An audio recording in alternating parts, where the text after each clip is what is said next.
Get some!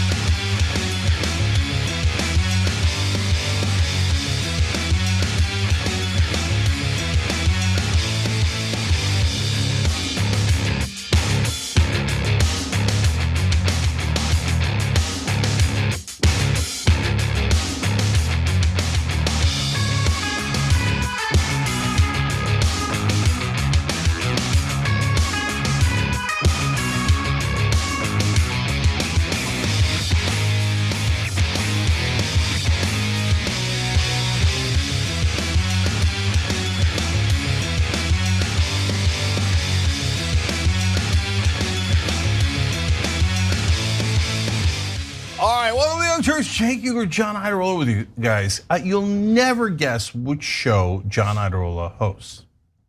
Oh, why? You're right. It is the Damage Report. Okay, John's 11th anniversary with the TYT network was earlier this week. That's the golden anniversary. Oh yeah. I'm expecting my watch. Plus, I have no idea. Is that true or did you just make that up? I don't think it counts for anything. Okay, all right. Yeah, I don't think 11th is a thing at all. I don't even know why we're celebrating it, but nonetheless, here he is. What am I going to do with him? Why you should care that we're celebrating it is we do have brand new Dragon Squad merch available at Shop TYT. Just a cool, more minimalistic Dragon Squad. Not everybody constantly wants to have a cartoon dragon on their chest necessarily. I know, weirdos, but still we try to cater to them. Yeah, no, I have, as I've said on Old School earlier this week, I have approximately 24 Damage Report shirts that involve Dragon Squad, joining some sort of thunder or lightning or something, and so et cetera, et cetera. But the new ones are super cool too. ShopTYT.com. Okay, look, we got a big show ahead for you guys. Furries are back. Okay, Republicans are doing their getaway, their retreat at a super posh hotel. Trump's back on Facebook. There's a lot of things going on. We got to cover the news. Oh. And then that's what brings us to John Iadarola. That's good news for Facebook. They have a user. Awesome. Yeah. Anyway, let's get into something we've never before discussed on the Young Turks: political corruption. There are many obstacles standing between progressives and getting elected to Congress, but not all of them are exactly what they might at first seem to be. We're gonna give you an example, and it's called the Moderate PAC. It's a PAC, they raise money. And in this case, the way that it's being presented is this. Axios reported last week that the PAC, the Moderate PAC, is planning to raise $20 million to fight off Democratic primary challengers in 2024 and, quote, scare off progressive groups like Justice Democrats that have backed several successful primary challengers and helped create a growing squad of progressive lawmakers in Congress. So look, already at face value, that's not great. It's a group designed to stop the Democratic Party from ever becoming nearly as progressive as its voters are. So that's bad. But it's actually way worse than that. And when Axios did this reporting, they would just leave you with the idea that this is like another, I don't know, blue dog or centrist Democratic group or something like that. But it's actually worse. The group's only consultant is Greg Schultz, Joe Biden's former campaign manager. So, having someone so closely tied to the current president who seems to have as his only goal in life stopping progressives from getting elected, that would be bad. But there's some other things that you need to understand as well. And in this case, we have to give a lot of credit to Kayla Lacey at The Intercept, who dug into this group. Not only who founded it, who works at it, but also, and most importantly, who's actually funding this effort to control what sort of Democrats make it through the primary process. So first, the founder and workers. We have Ty Strong, the Moderate PAC president and founder, worked for a decade as a financial and business management analyst at Booz Allen Hamilton before joining a smaller financial firm in Pennsylvania back in 2020 that closed abruptly the following year. He joined the Moderate PAC in October of 2021. Mary Sue Strong is the chief financial officer at ProSync Technology Group, a defense contractor that provides IT services to the federal government. So already you're off to a great start. You've got some financial people tied in with Wall Street. You have defense contractors. You've got some Joe Biden former people. And here is how they would word their mission for this group. Ty Strong wrote this Wall Street Journal op-ed and said, he criticized what he called a Democratic circular firing squad and progressive purity tests that have threatened the political careers of centrist Democrats like Mark Kelly and Kyrsten Sinema in Arizona. If Democrats in purple states can't find a way to pivot back to the center and avoid death by circular progressive firing squad, Strong wrote, get ready for Republican control of both houses of Congress in 2023. He is not interested in a circular firing squad. He is interested in turning those guns outward towards any outsiders who might want to run for office. In any event, he also said that moderate House Democrats often face primary challenges from the far left while also facing competitive general elections. We've seen the Republican Party cannibalize its moderate faction. Replicating this on the Democratic side would be a big mistake. So here's the thing, all of that is largely what you might expect. It is a group masquerading as very moderate, when really it's there to advance the interests of defense contractors, Wall Street, and all of that. But can you think of a way that it could get any worse?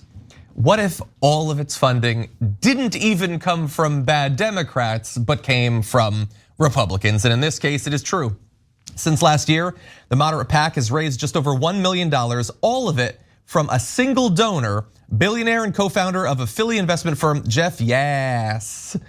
I say no in this case, but yes, vice chair at the Cato Institute, Yass has come under fire for using creative money moving structures to avoid some $1 billion in taxes. That's not enough for him. He needs the law to be even more in his favor. Most recently, he's registered as a libertarian, occasionally gives to centrist, local and national Democrats, but the overwhelming balance of his political contributions go to GOP candidates. And so we can get more into how exactly he's avoided paying taxes and how far he's willing to contort the Democratic Party to make sure that his taxes never go up. But that's who he is. That's who this group is. They know where their funding is coming from. They know that it's Republicans trying to choose what Democrats they'll face in the general election. And all of these people, whether it's Greg Schultz or Ty Strong or Mary Sue Strong, apparently perfectly happy with giving that level of control over to libertarian Republicans. Jake, what do you think? Well, okay, first I want to look at the silver lining, okay? So when we founded Just Democrats on this show 6 years ago, everyone in mainstream media and everyone in the moderate Democrats or Republican circles, you name it, was like, oh, Justice Democrats, what is that? There's no way that's gonna work, right? Now, they're organizing whole PACs funded by Republicans, getting millions of dollars in an effort to make sure we gotta stop the momentum of Justice Democrats. Well, that's a hell of a thing, isn't it, guys? Yeah. I mean, you saw it launched on this show. I remember the goofy segment I did. I was like, well, it's not just that we're seeking economic justice, social justice, but it's also, since they're not taking corporate PAC money, for just us, and hence Justice Democrats. You saw all that with your own eyes coming out of my mouth in the corny way that I do it, right? You saw Ro Khanna come on here and said, I'm gonna be the first Just Democrat. Now look at how scared they are of them. See, they tell you that you can't get anything done because that's a way of depressing you and making sure that you don't fight back. Look at this, when you do fight back, they get scared and they organize their actual friends, which are Republicans, to come fight you. Now, to the idea of the circular firing squad. Now, well, that's interesting because moderate Democrats also financed huge campaigns against progressive incumbents. AOC, Ilhan Omar, Rashida Tlaib, Cori Bush, etc. So what happened to the circular firing squad? It's the same guys, not these exact guys, but the same group of moderate, so-called moderate corporate Democrats. And sometimes literally the same exact owners. And that's because they don't believe in, oh, we have to make sure all of our incumbents are protected. Oh, we don't care where they are on the political spectrum. We just don't want a firing squad where we're firing at each other. But instead of the terrible, dastardly Republicans, oh yeah, I'm taking money from Republicans and they're using it in attack against progressives in the party, okay? They're literally creating the circular firing squad, and it is literally Republicans financing firing at other Democrats. It's weird that Axios didn't go into all of that. Now that brings me to my favorite point. Of course, John. So look, that's why you need independent media like The Intercept, okay? And so, great job on breaking out the actual facts. So, who is this Yass queen, okay? Well, he's given $47 million to Republicans before. It's not like he's a little Republican. So why does he care about supporting the Democratic Party? Wink. It's because he's buying corrupt Democrats, and there's a giant silver lining there. Hold on, I'm gonna get to the second silver lining in this story. But he's supporting moderate Democrats because they actually agree 100% with Republicans on the #1 issue that he cares most about, which is tax cuts for the rich. So John's gonna get into his tax schemes in a second, but look at how brazen this is. But yet, Axios, which broke the story originally before The Intercept, didn't mention that he's a Republican, has financed Republicans. By the way, also Joe Biden. Oh, Bernie Sanders, I'm your friend. Don't worry. I'm such a good friend. I'm gonna do all your policies, Bernie. Oh, $15 minimum wage, Bernie. Come to this party. It's a wedding. It's a little red, but don't worry about it. Come on, come on. Come and see, come and see. Right? Song play? Yeah, and then meanwhile, the minute he gets into office, he's like, I'm not gonna do it. He brags about it in a Super Bowl interview, like seconds after he got into office. He's like, I'm not doing $15 minimum wage.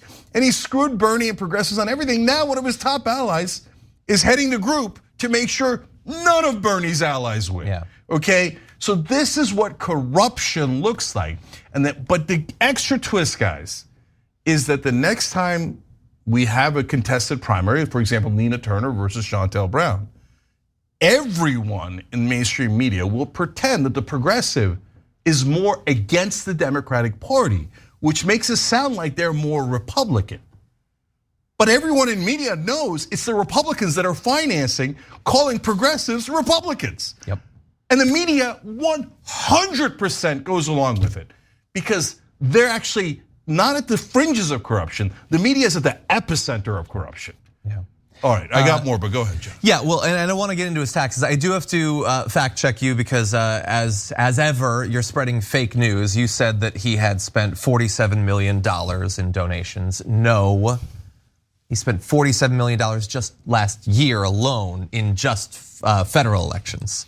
That's a tiny bit of all of the money that he's given over the course of many years in state elections. After all, he backed Republican candidates in Pennsylvania at all different levels last year. So there's a lot of money to spread around. Not enough for him to just mind his own business and go away and never bother us again. There's no amount of money that will ever cause him to do that. He, like most of the rich in America, has dragon sickness and he's ruining our country in his pursuit of pointless wealth. In any event, over 6 years, he saved $1 billion in taxes, paying an average federal income tax rate of just 19%, lower even than other Wall Street traders, let alone other rich people. That's not a 19% tax rate, that's a 19% income tax rate. And I guess I'm a dummy, I'm not rich. I don't even know how that's legal, specifically to pay that low in income. Like he's paying a lower rate than you are, dear viewer. Does that seem appropriate for a guy with billions of dollars? I don't think so. He has a group, by the way, called the Commonwealth Foundation.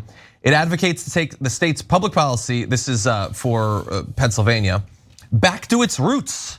And the group is drawing criticism for pushing policies that Yass's critics say help him continue to accumulate wealth while avoiding taxes, like cutting funding for schools and public services. So yeah, I mean, look, that puts him in good company with most of the rich in America. This is a guy who has so much money that he can save $1 billion in taxes alone and believes that in the pursuit of yet more billions that he will never spend, never see, it's pointless wealth, it doesn't mean anything. Your education, your kids' education should be shoddy, subpar. Services that would affect you and your family and your friends should be cut so that somewhere in an online bank account, he'll have an extra zero at the end of an account that he will never tap out. Okay, so John, now I'm gonna do a fact check on you. Damn. Okay. Oh yeah, you can play this game. No, listen, it's not a matter of conjecture as to whether he has gone too far in trying to avoid taxes. He's been audited and lost. So that's a matter of fact. So this guy does this on a serial basis. That's how he managed to avoid about $1 billion in 6 years in taxes. That's $1 billion that could have gone to your kids' education so they can have an opportunity to be as rich as him. But he doesn't want him to have that opportunity. Look, that's a twofer for them. They save money in their infinite greed because the extra billion would do what for you? Yes, Queen, what can you buy with the extra billion that you couldn't buy now? Nothing at all. Like you're just doing it because you're insatiably greedy. It's actually quite sick. But the second win for him is, oh good, no other kids can compete with my kids. No one else can cross the moat. They love destroying opportunity for others like that. That's why his second cause is make sure we destroy the public schools. Yeah. It's unbelievably disgusting. So what do corporate Democrats do? Go, yes, queen. Like, you want to destroy opportunity for others and give the rich even more tax cuts? What do you think moderate Democrats were created for? So they love it, right? Now, by the way, guys, there are now leftists who think eat the rich and all the rich are bad and there should be no billionaires, etc. And then there's different groups within that. Okay? Because John's like, okay. So I hear you, John, but you're wrong. In this telling of the story, they explained in a different article that Yass first got rich off of this thing where he figured out the stats on a racetrack and which horses are more likely to win, etc. And then he won like $160,000 along with a couple of other guys, and then they won like $750,000. And they're like, "Can you believe this?" And I was like, "Wow, that sounds really good." Like figuring out a way to win those bets and take it to the racetrack. He got banned. I don't mind him making the money on that. That's great. Okay. Later, he went on to do finance in ways that, look, some might say is great, some might say is terrible, etc. That's open for debate. That's not the issue, guys. The issue is that he then takes his money and buys politicians. The Supreme Court has allowed for legalized bribery, and we've talked about this many times. Wolf-pack.com to get rid of it.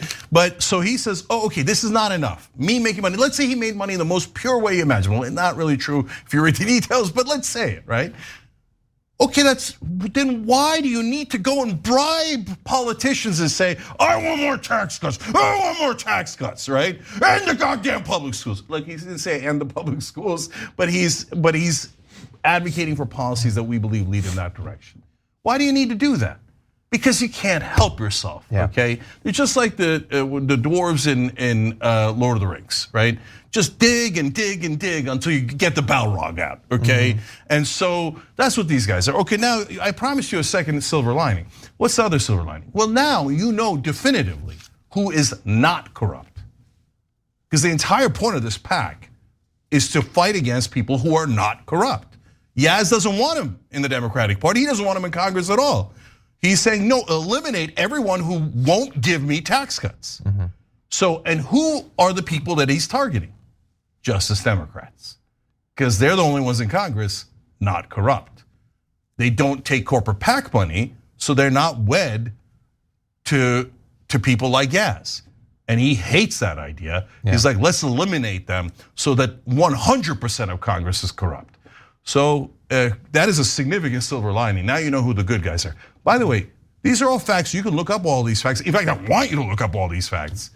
And then you're not gonna find them in like rando, like we're not right wingers. Oh, rando Joe said on Facebook. No, these are verifiable facts. EagleRifle.net is where I get all my news. No, so read the Intercept story, read all the stories about it, read about. Follow Kayla Lacey, she's been on the network, she's been on the Damage Report. Yeah, it's terrific, right? And everyone in mainstream media can confirm every single one of these facts. Yet, you will never see a mainstream media article that says next time that it's actually the Democrats have gotten in bed with Republican donors to destroy the only non-corrupt Democrats in the country. Yeah. And that's exactly what's happening. Exactly. Okay, we're gonna take our first break. When we come back though, Facebook is about to get one of its most notorious users back again. We'll have all the details after this.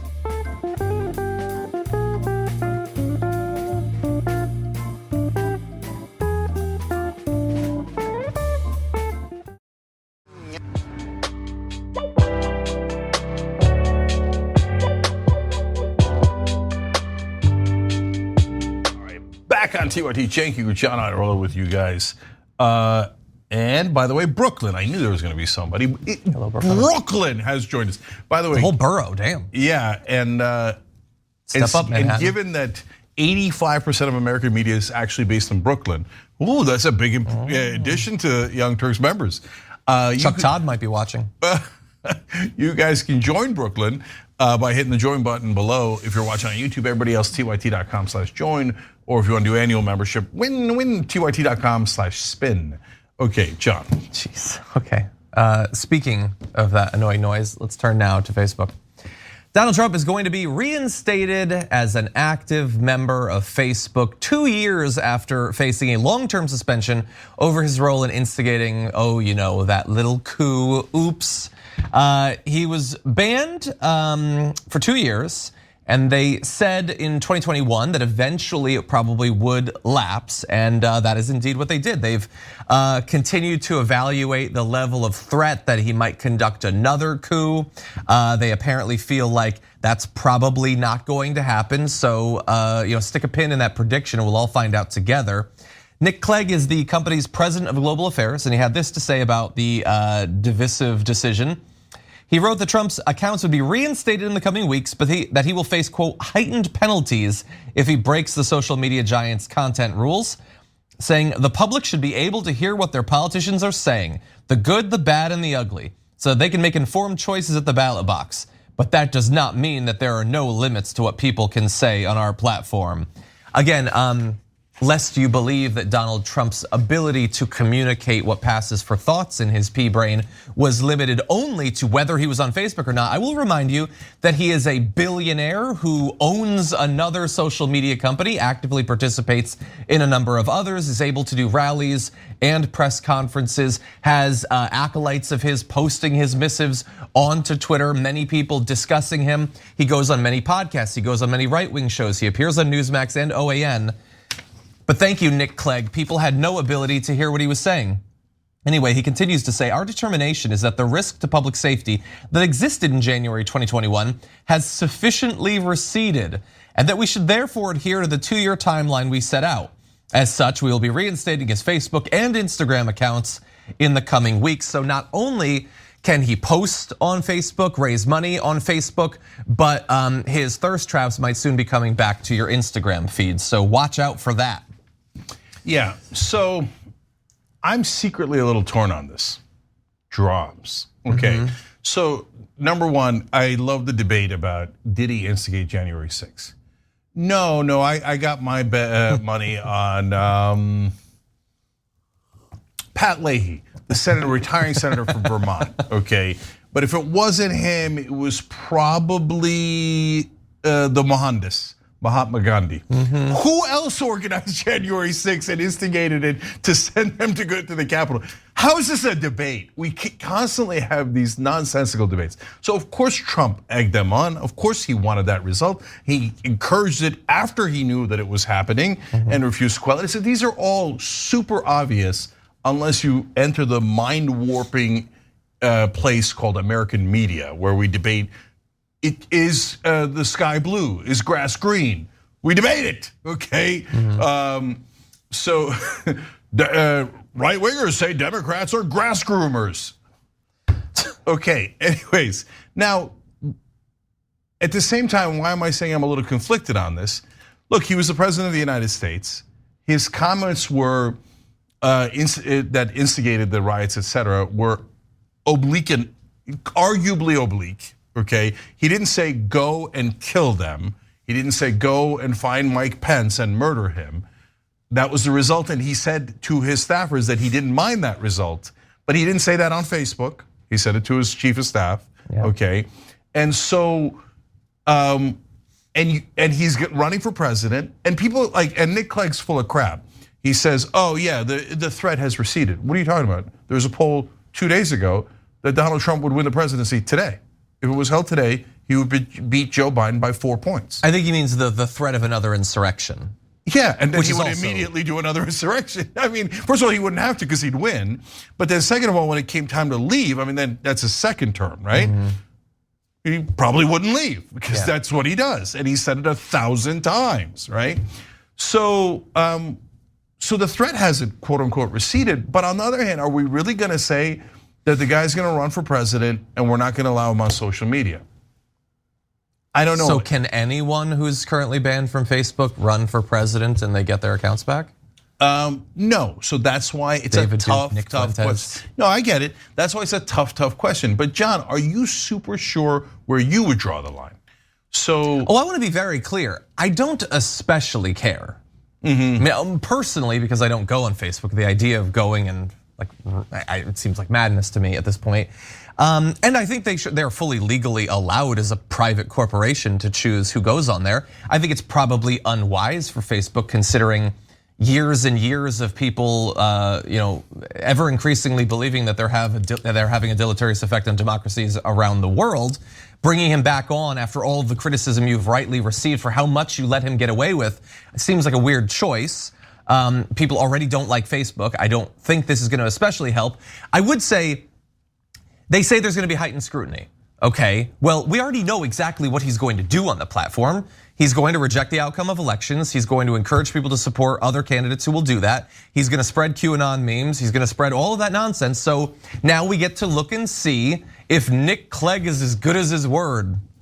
Yeah, but so first of all, how is it different than mainstream media? Because as you pointed out, he's all over these other traditional media shows, right? So traditionally, you have to remember that there's a second agenda here, the secret agenda that nobody talks about. Traditional media despises digital media because it's competition, and it's competition that's winning. So they want to do every negative article about Facebook, YouTube, etc., that they could, TikTok, as they could possibly do. So they will have, an outlet will have Donald Trump on their air, and then turn around and go, I can't believe Facebook would let Donald Trump on their platform. Wait, you just had him on. I don't. You just did a giant story about him. You just promoted exactly what he said on his stupid Truth Social account. So how is this consistent at all? It's not. It's an attack against social media, and so that's part of it too. Let's keep it real.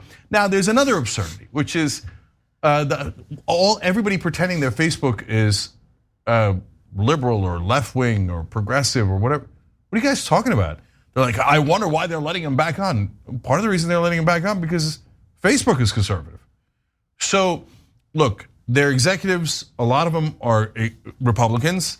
Their entire political team, or almost their entire PR team, are all Republicans. Nick Clegg is a conservative from the UK. So here he is being like, oh, the guy I agree with, 98%.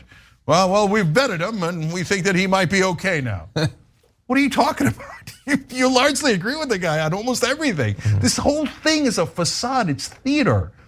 So, and one other thing, look, if you look at the top 10 posts on Facebook every day, 8 or 9 of them will be from conservative outlets, 3 to 5 of them will be Daily Wire. So every day. So there's only 2 potential options as to why that's happening. One is, it's everybody's being honest and fair. And it turns out Facebook users are really conservative. And so why wouldn't you let them get the guy that they like? And Donald Trump's not any different than the Republican voters. The Republican voters to this day have him beating DeSantis by like 26 points in the last poll. Why? Not because they're different than Donald Trump, but because they're exactly like Donald Trump, right? So what are you gonna do, ban half your users or 60% of your users or whatever it is? By the way, of course, there's a second option, which is that Facebook executives are so conservative that it's not that the Facebook users are conservative, it's that they're letting somehow, golly gee, conservatives win every single day in the content they push out. Well, I mean, we already know that they use content farms and networks of pages to spread the same thing, which is an explicit violation of the terms of service and all that. I don't think that that's the whole reason that they're popular. I think all of their content is the lowest common denominator designed to create fear and hatred and jealousy and all that. I think that's another argument potentially for Facebook to not have that sort of content flood their service because it makes it a toxic place that people don't want to spend time on. That's part of the argument against Elon Musk's impact on Twitter, is that sure, you can allow the algorithm to boost this stuff. Will it actually result in a place that anyone reasonable wants to be is a different question. Again, they're a private company. They can let on whoever they want. I don't go on there. It doesn't particularly bother me. I just think we need to add some of the context that we have so far. So, and I'll add last couple of pieces of context. Look, we're on Facebook, Young Turks is. A lot of you watch us on Facebook. So there's plenty of progressives and moderate and sane people on Facebook. They're, in a sense, we're a partner of theirs, so they certainly have progressives on, and they have deals with progressives. And I don't know that anybody's reading any algorithm to make sure that Daily Wire constantly wins on there. But like I said, it's one or the other. It's either that one, which is maybe less likely, or hey, apparently a lot of users are conservative. So, which leads me to my final point, which is, Look, a lot of the right-wing media organizations on Facebook do really inflammatory videos of black people attacking white people. And it's not like, oh, well, there was a news event and hey, we're just covering it, right? No, they'll go back years, sometimes decades, to find old videos and largely pretend that they're new videos because they know that it super pisses off white conservatives. Yep.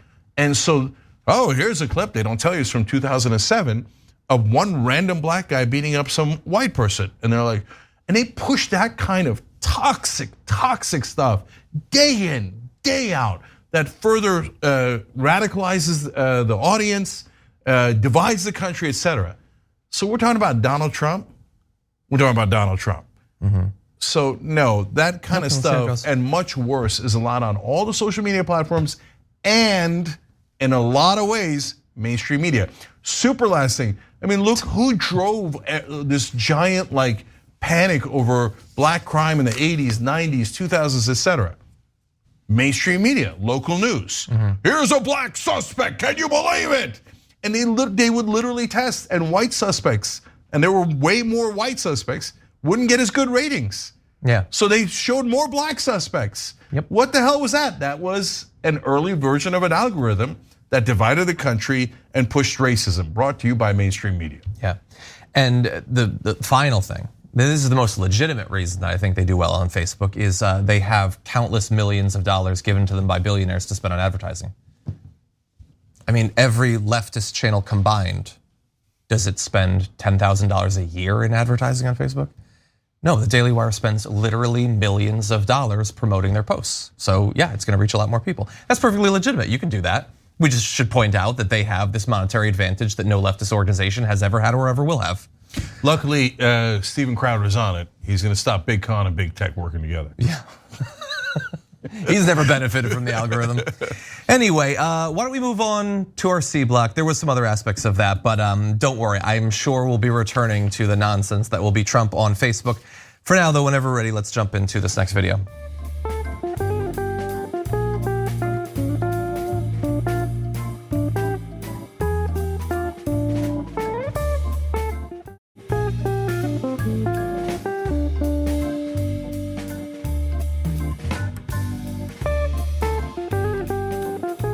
Do we have any confirmed sightings of furries in North Dakota schools? I don't specifically have a confirmed number on that for you, but the talk is that these kids want to identify as being cats or dogs, and actually the latest one I heard lately was a rock, and therefore that student doesn't talk in class because rocks don't talk. People with rocks for brains can apparently talk if they're brought onto News Nation, I guess. In any event, that is an actual North Dakota state representative. That person ran for office, people donated her campaign, people voted for her, and she now has actual political power. And what is she using it for? Stopping kids who believe that they're metamorphic or something. And also stopping the kids who believe that they're cats or dogs, and also, of course, discriminating against the trans community. In this particular case, that was News Nation. Leland Vittert actually pushed back against the nonsense that you are hearing. Why don't we get into a little bit more of what this bill is all about? I've seen this before. Tony Dungy tweeted about it, the litter boxes and cats and everything else. We actually did a story about this last year. A Nebraska lawmaker had to apologize for this very thing, debunked litter box claim. Bosselman said during state legislative debate, and now schools are wanting to put litter boxes in schools for these children to use. How is this sanitary? And he had to come back and apologize for it because it was an internet hoax. I can't speak on what he did, to tell you the truth there. This really wasn't the basis of what I was attempting to cover in the bill. It just made a provision for the fact that. What were you attempting to cover? Actually, my bill is, the premise of the bill is to protect children and male and female. That counts as a thought to a right way. To protect kids and male and female. Oh good, that's what it's about. Again, she can't speak to what that guy in Nebraska did. You would think she might be able to speak to the fact that she is spreading the exact same hoax that he was, that we've debunked a dozen times in the last year, maybe more, I don't know. Again, it doesn't matter. She doesn't care. I don't know whether she actually believes that it's true or not. I would assume no actual person would believe something so stupid, but you just saw some evidence. Maybe she does, but either way, it doesn't matter because this is useful fodder in the culture war for right-wingers. So specifically, I'm gonna let you know what her bill does because she apparently has no ability to communicate it. It says, a board of a school district, a public or private school, or a teacher in a public or private school may not adopt a policy establishing or providing a place, facility, school program, or accommodation that caters to a student's perception of being any animal species other than human. They labeled this an emergency measure. Emergency. It's the last thing that will stop the rise of the cat boys, I guess. Okay. It's an emergency, it needs to be done. So if passed, it would also, just this is a small thing. You should be focusing on the furries. Don't think about the fact that it would ban accommodations for transgender students, including a teacher's use of a student's preferred gender pronoun if the perceived or expressed gender is inconsistent with the student's sex assigned at birth. So teachers would be banned from doing literally any, even rhetorical accommodations of trans students. Schools found to be in violation could face up to $500,000 in damages. Okay, so first of all, Lori Van Winkle might be onto something here. Don't sleep on the furry thread. It's a literary reference, John. It's a literary reference. Okay. You're raising the level of the discourse here. That's what I'm doing. Don't do the B-roll. Look at the B-roll. In fact, I think that since I made a literal reference, she might put forward a new bill to burn all books in the library just in case. Okay, so look guys, it's an emergency. That's why she couldn't do the research to find out if there was a single instance of it in North Dakota. Isn't that amazing? She's a state legislator. She wrote a whole bill. They put together the bill. Not her, not anyone on her staff, not any other Republican asked, hey, Lori, is there a single instance of someone actually doing this? You heard what she said during the interview. The talk is. What is that? Oh, well, if someone said it. I mean, well, the talk is it was happening back in 2021, and you got the cats, you got the dogs. Now they're dressing up as rocks, okay? And like one of them got so big, they started calling it the Rock, and all of a sudden it's in movies. I've heard of it. And now it went from not talking to talking, and it's got the people's eyebrow or something, and I don't know who put it on there. There's nobody dressing up like rocks. You guys did like Justin. You guys have rocks in your heads. And these are the guys we got to debate. Okay, next up. Okay, a person who has imaginary theories on kids dressing up as rocks and using litter boxes in schools versus a sane person.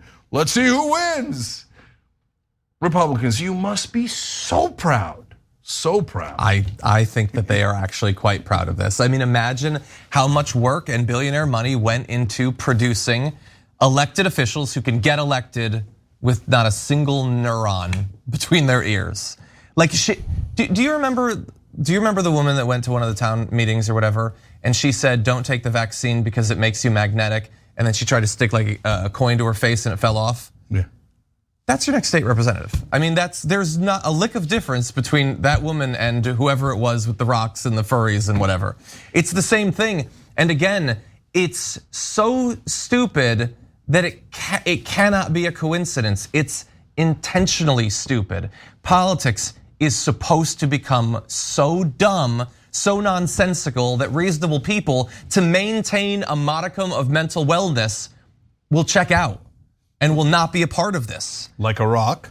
Like a rock, exactly. But that is the actual goal. It is to make politics not a place where there's a conservative solution to a real problem and a liberal solution to a real problem, and let's hash it out. No, there is utter madness, okay? The whisperings of the elder things, and then there's a couple of progressives with no chance of getting elected, I guess. That's the future that they want to create. Look, I'll say it one more time. The media is supposed to be the refs, right? So in this case, credit to News Nation, by the way, not Newsmax, even though that guy used to be a Fox anchor. It's News Nation. And credit to them for calling her out on this. Yeah, exactly. Okay. Leland Vitter. Right. And so, but the rest of the media, whether, this is an easy one. This is the biggest layup in America. Like they finally can be like, okay, do we have to call this one even? Do we? No, we don't have to call this one even. Okay, great. All right. Okay. But the refs are supposed to call the fouls and they're supposed to, make the tough calls, etc. Because without refs, you can't play the game. Because if you don't have refs, the one side will just foul the living crap out of the other side until they win, right? And that's what we have in America. Because in a best case scenario, the great majority of the time, the mainstream media goes, well, I can't tell who's fouling who. I can't tell what's true and what's not true. I'm gonna treat Republicans and these kind of insane ideas as perfectly legitimate, right? So I'm then going to equate them to actual ideas, right? Actual policy positions that you can debate. You can debate whether you're in favor of universal health care. That's a legitimate policy issue, right? And Republicans will say, no, I want 45,000 people a year to die. I don't want us to pay half the amount that every other developed nation pays. I want us to pay twice as much and make sure the drug companies and the insurance companies that profit off of it can make billions of dollars off our ass and then funnel some of that back to me in bribes. I want that. Republicans can make that. That's the legitimate argument, okay? But now we're going, well, I mean, maybe there are furries flying around in schools and maybe there's cabals of, pedophiles and maybe Damar Hamlin was killed by the NFL. I don't know, Maybe right? there's an igneous community, I don't know. Yeah, okay. Republicans, if you can't tell that your party lost its mind, you probably also lost your mind. Yeah. Okay, we're gonna take a little break. Stop thinking about rocks. We're gonna move on to Joe Manchin after this.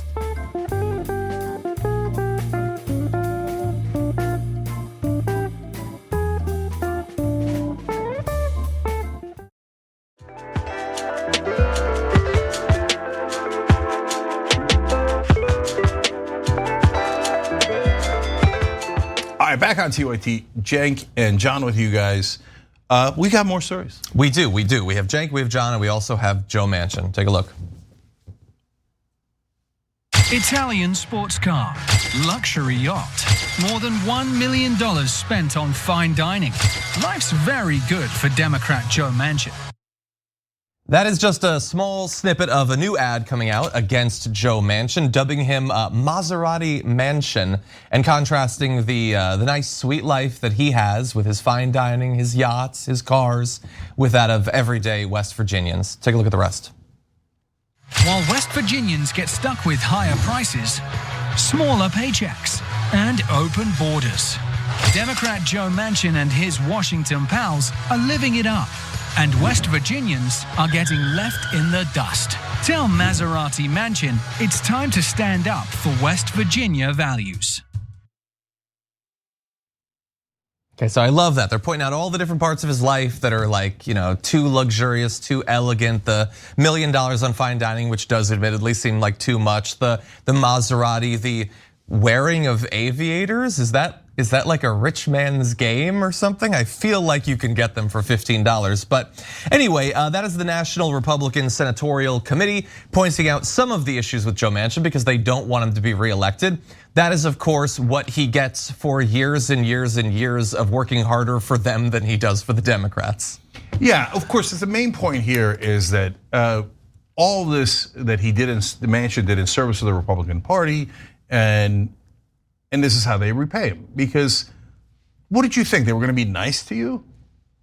Like, these guys always talk about it that way. Again, the mainstream media goes along with it. Like, oh, well, he's reaching out to the right wing and it's a red state and this is really gonna work. And this way, he's not antagonizing Republicans.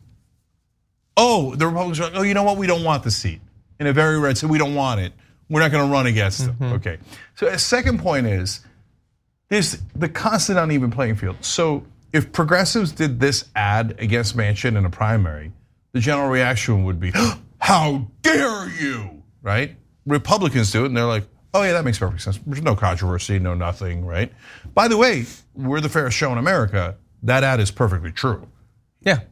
Right, so Manchin does have all that stuff. He is corrupt. And you didn't need to have a corrupt person who's your Democratic candidate, but we do throughout the country. And then, and by the way, it also prevents Manchin from running against the #1 issue for Republicans in West Virginia, which is corruption. Yeah. Because he himself is corrupt. 100%. The only part that's not true is the weird reference to open borders. First of all, he's in West Virginia. I don't think that's the most important issue, and they're definitely not open, you weirdos. But also, no, John, fact check, instant fact check. West Virginia's border is open to Virginia. That's true. Okay, a lot of fentanyl flowing across the border. Actually, that's probably true. That probably is true, but it's coming from West Virginia. That's probably true. The call is coming from inside the house. Yeah, okay. So you were right. Everything in that ad is true, and it's a not too shabby way of showing how corrupt he is. But as we sort of got into on the damage report this morning, did you notice what they didn't point out? Their goal is to show that Joe Manchin is corrupt. And the way they show that is he eats a lot of shrimp and steak. He has sunglasses. He has a nice car, sure. First of all, it's ridiculous for them to say that they don't support politicians who are rich. All of their candidates are rich. They worship at the feet of a billionaire, okay? So let's be clear about that. But did you notice that they didn't talk about like the coal company that he owns and what effect that might have on when he gets involved in climate negotiations? Did you notice that they only talked about his personal possessions, not about the wealth he's built up, stocks he might have sold with insider information? You'll notice they also didn't point out campaign finance considerations. You can certainly make a very strong case that he is corrupt by talking about all of the people, especially in fossil fuels, that have given him money. But you'll notice they didn't talk about that because they can't talk about that because they don't have a problem with that. Yep, and now to the favorite part of that for me, the decision to get a British voice actor for an ad in West Virginia. I do declare Maserati Manchin has caused real problems for the working class of West Virginia, don't you think? These are the populist Republicans. Like it didn't even occur to them, hey, that's super weird to have a British guy pretending to connect with the voters of West Virginia. Because they're like, I do declare, what a brilliant voice. Really, okay. So it would be off to eating caviar after you finish the ad about Manchin eating caviar. Driving your own Maserati. At least get like some dude from Essex to call him a manky git or something. Like at least choose like a populist English person. Or like a guy with a Scottish background, right? Sure. Because a lot of people in West Virginia. Get Mel Gibson. Yeah. Although that might resonate, but anyway, a lot of people from West Virginia actually have Scottish backgrounds from their ancestors. So if you guys, should I try a Scottish accent? Oh dear God, I'm part Scottish, so I'm ready to be offended. No, I'll let it go this time. I'm throwing it back in the water. Yeah. Look at this. There you go. Okay, anyway, in the future, perhaps on another show, maybe tomorrow, we can talk about the fact that he teased earlier this week to Chuck Todd that he might run for president. And Chuck Todd took it totally seriously because he's a serious candidate. Joe Manchin could totally get elected president. That is what Chuck Todd, who makes millions of dollars analyzing the news, had his audience think was accurate. And also, he's now pushing for an end to the payroll cap, the payroll tax cap for Social Security, which is actually interesting. I don't think that's the only thing Joe Manchin wants to do when it comes to Social Security. But I thought that's interesting. It is interesting. It's also interesting that we are entering the last 2 years of his term where he would have to worry about re-election. So the first 4 years he spent giving billions of dollars to the rich. And right as he's going to election, he's like, you know what? Maybe we could increase money going to Social Security if we took just a little extra tiny 0.01% from the wealthy. Interesting. You found your progressive values. Yeah. What a coincidence. Yeah, and if we could go to this last graphic, Bernie Sanders was actually saying that we should make that change, and you do not often see Manchin and Sanders pushing for the same thing on the same day. So I just wanted to note that for posterity, if there is a posterity to be noted. Yeah, and this is like Mitch McConnell running in Kentucky, and 2 weeks before the election, he started running ads saying he was in favor of Kentucky's version of Obamacare. After trying to kill Obamacare for year after year after year, because when they're going to the polls, they know the voters themselves are actually progressive. Yeah. They have to do everything to try to trick them. That's why the next ad that this group's going to run against Manchin is going to have my dad as the voice actor, and it's going to say, you have to vote against Manchin right away. Okay, and I think that's going to really resonate all through all the hollers of West Virginia. I prefer that to any attempt at a Scottish accent. Okay. You've nailed that one. Okay, we have a couple of minutes. Why don't we move into our last topic?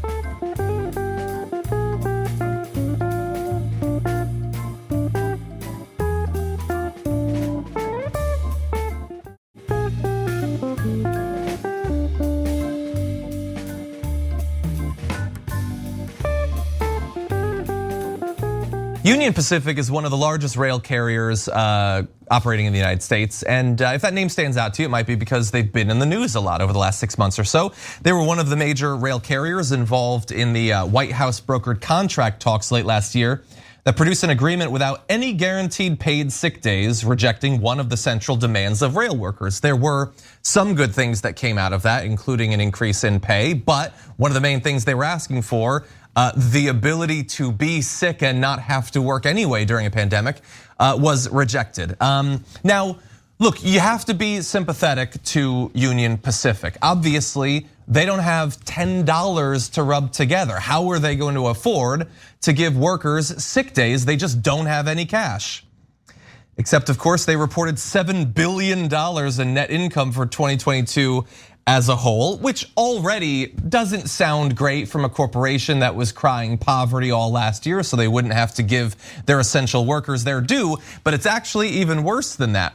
Because for that year, for 2022, the company's employee pay and benefits rose by about $500 million, or 12%, that's good. That's $4.6 billion they spent. That's far less than the $6.3 billion they spent solely on repurchasing shares of stock. So it turns out there was some excess money. Money that is so excess, you can just use it to consolidate control over the corporation, a way of boosting your stock price. It doesn't have anything to do with the actual operational capacity of the railroad, let alone the well-being or morale of your workers. And when this news comes out, they know the workers are going to see it. They're not gonna like it. Well, no, the newly elected president of the Brotherhood of Locomotive Engineers, Ed Hall, said, instead of buying back their own stock, UP should be investing in their employees by offering paid sick leave, reasonable schedules, and a better quality of life for railroaders. This is the only way the railroad will be able to solve their recruitment and retention problems and keep the trains running. So that's Union Pacific. Two other major freight railroads, CSX and Norfolk Southern, are due to report results Wednesday. And I don't know about you, but I can't wait to find out. Did they get to buy some stock back too? Stay tuned. I mean, I don't know, I'm on pins and needles. They sounded like they were barely sustainable because I mean, they can't even offer one sick day to their workers, so they're probably just about to go out of business. They're about to derail, so to speak. Yeah, and I mean, at best, they're gonna be break even, right? That is weird that that other company made $7 billion in profit. That seems like they might have a lot of money and that they're just choosing to screw over their workers to make just another dollar. Okay? Yeah. And now what happens with stock buybacks? Well, there's two main reasons you do it. One is executives' compensation and options are a lot of times tied to the stock price. So if you buy back a lot of stock, it inflates the stock price, and then the executive compensation becomes much higher. So they have an incentive to go, oh, the most important investment we could make is not in our workers, hell no. In our infrastructure, hell no. Making a better product, hell no. My salary, hell yes. Okay, so that's, by the way, guys, they're not angels, they're not geniuses, they're regular dudes that are just saying, yeah, of course I want the money. What did you think I was gonna do? Give it to someone else? No, and which leads to the second reason that they're doing these buybacks. They're taking it home before people wake up and go, oh, what have you guys been doing, right? There's a lot of attention paid to the railroads because of the potential strike. So there was like extra heat that they normally never see. And there could be a little bit of like, well, if we do buybacks, a lot of that money just gets taken home by the richest people in the company, shareholders, et cetera, et cetera. It's gone, they can never get it because we already took it home. You keep it inside the company, maybe they figure out that we're full of crap and that, hey, this is basically a utility now, right? I mean, there's a lot of different things that can happen, but of course it won't happen because who's the one that crushed the workers in politics in this particular case? Joe Biden and Pete Buttigieg. They came out and they said, oh no, hell no, they're not allowed to strike. No, the company will keep all $7 billion, okay? And the workers will get no sick days, and if you guys try to strike, there's going to be legal ramifications. Republicans didn't do that. I mean, they would have, and they totally agreed to it. Oh yeah, no, they would have crushed it even more. Right, but Biden did. Biden did do it. He doesn't care about the workers at all. The corporate Democrats, moderate Democrats that mainstream media tells you are these lovely human beings who care so much about the Democratic agenda. Joe Biden doesn't believe in his own agenda. He pretended to be in favor of the unions, and at the most spectacular moment when he could have helped them, he could have forced a company to take their terms instead of forcing the workers to take the company's terms. And as always, moderate Democrats are not at all moderate. They're massively conservative on economic issues, and mainstream media works with them to trick all of you into compliance so that you never fight back against these guys. Yeah, that's why I personally think that moderate centrists should be banned as terms. They're corporate Democrats. The locus of their politics is the interests of corporations. That's what it is. But I also want to put what Union Pacific did in perspective, because sure, they bought back $6.3 billion of shares, but they're basically broke compared to Chevron, which announced $75 billion in stock buybacks. Wow, holy cow. And okay, last two things on this. One company. Okay, guys, they were talking about a windfall profit tax because they used the excuse of inflation to increase prices massively and take home all the money. By the way, these are all natural resources that they are extracting from our land, American land, Saudi land, Venezuelan land. And so well, not the Venezuelans, and that's why we're trying to do a coup in Venezuela. But they extract the resources from us, the citizens of all of these countries that own it. Then they make a $75 billion profit at the time when we were most hurt during inflation. They take advantage of that. They buy off all these corrupt politicians, the entirety of the Republican Party, and a huge chunk of the Democratic Party, people like Joe Manch, and to look the other way. And then the minute they have the loot, they're like, do a stock buyback, okay? They're taking it home before we realize we're getting robbed. These are the companies that are causing climate change in the first place. And look at how spectacularly wealthy it's making them. It's injustice on top of injustice. 100%. And the biggest villain here clearly is Bernie Sanders, who spent last year talking about the fossil fuel industry's price gouging. Yeah, but look, he did talk about it, and his friend Joe Biden didn't do a goddamn thing about it. Hey, hold on, sir. A spokesman for the White House responded to this news saying, for a company that claimed not too long ago that it was working hard to increase oil production, handing out $75 billion to executives and wealthy shareholders sure is an odd way to show it. We continue to call on oil companies to use their record profits to increase supply and reduce costs for the American people. Whoa, that's John. A strongly worded letter right there. I didn't know they were calling on them to do that. Why didn't you lead with that? I demand that you voluntarily give up billions. How would that work? What would they do? Just be like, hey, you know what? That was a strongly worded letter, and they have called upon us. So you know what? Here's 7 of the $7.5 billion. There's not even a mechanism to do that. No. What that is a statement that spits in the face of the American people and goes, we think you're dumb, you're never gonna figure it out, that we're actually on their team. And the good news for the Biden administration is we have the entire mainstream media in our back pocket. By the way, including right-wing media. Right-wing media never calls them out for this because they love this. This is the kind of corruption that right-wing media feasts on. Well, so and they were all attacking the things that they attack Biden on, they never attack him on what's real. No, the right wing literally spent all year going from gasoline's way too expensive, people are paying way too much. Hey, stop talking about price gouging. It's definitely not that, it's something else. I have no idea what. And we won't do literally anything to drive down the cost of gasoline, but it's definitely not price gouging. That's what it is. The media is the corruption. They're the ones that are paid to make sure you don't see the $75 billion that they just took home. The media is the getaway driver. Yeah. Okay. We gotta go. John, you're awesome. Everybody check out Damage Report. Ravana, who's also awesome, coming in the second hour. And in the second hour, we got some doozies. Including the Damar Hamlin conspiracy theory. But what the real problem with the NFL is, you're gonna love it. Come right back.